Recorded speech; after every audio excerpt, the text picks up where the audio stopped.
After waking up with a jolt, the girl lay in bed for a few seconds longer, reaching over to switch on her bedside lamp. She tried to remember exactly what had stolen her sweet slumber away when she couldn't. The brunette swung her legs over the side of the bed and heaved herself up. Checking the time on her phone, she snorted when she saw it was midnight, the witching hour. Knowing that sleep would only evade her, she left her bedroom for the kitchen, a good cup of coffee on her mind. As she stepped by her front door, a chill spread like a liquid fire down her spine. It's only winter, she told herself, focusing again on the coffee plan. Measuring out scoops, water, and preparing her cup kept her occupied. But as the dark liquid boiled, she had nothing left to keep her mind off from wandering off. The chill returned as she couldn't help but glance behind her to the front door.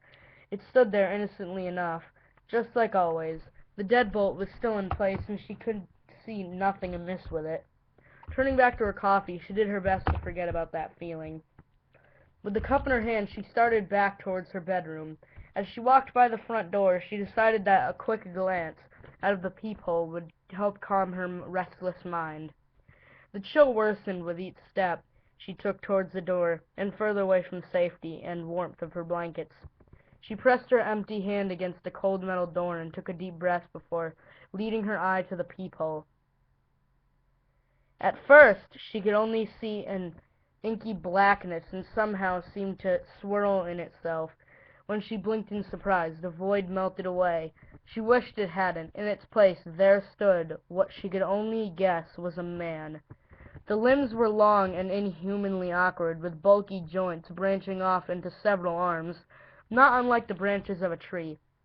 The creature was draped in a black suit, somehow making the thing more nightmarish to her.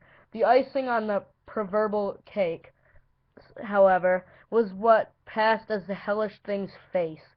It was as though her mind blurred the ghastly visage to spare itself further shock and horror.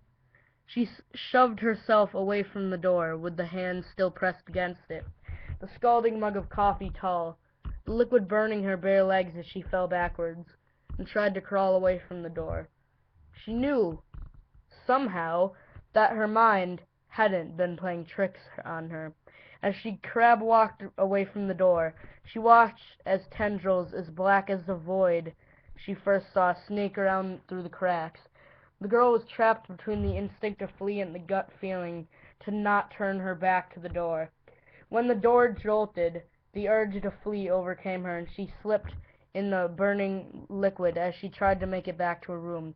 She knew deep down that she was trapping herself in a corner, but she had to get away from the door. The girl was halfway down the hallway when she heard the previously locked door creak open. She screamed and slipped away from the wall, cracking her chin on it and stunning her. After that, there was only blackness. "Nicole!" a warm male voice snapped the woman out of her trance. As she turned around, she was met by one of her sister's doctors. She nodded, not sure if she should say anything, or even if she could find her voice if she did have anything to say. That morning she had gotten an urgent phone call from the hospital saying that her sister Lindsay was there.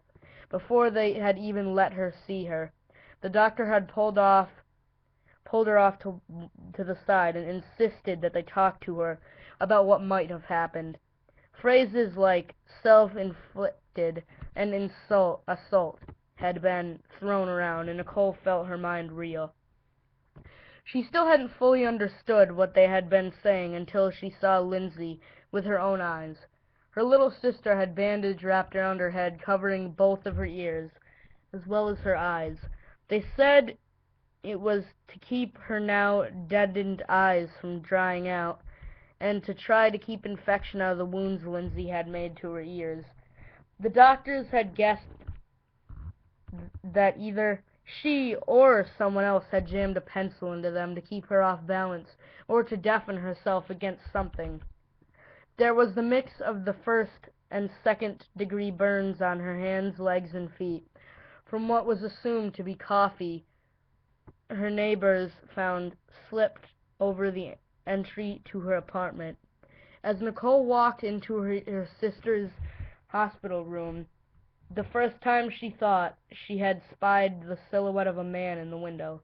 That, she knew, was impossible. Her sister's room was on the third story of the hospital.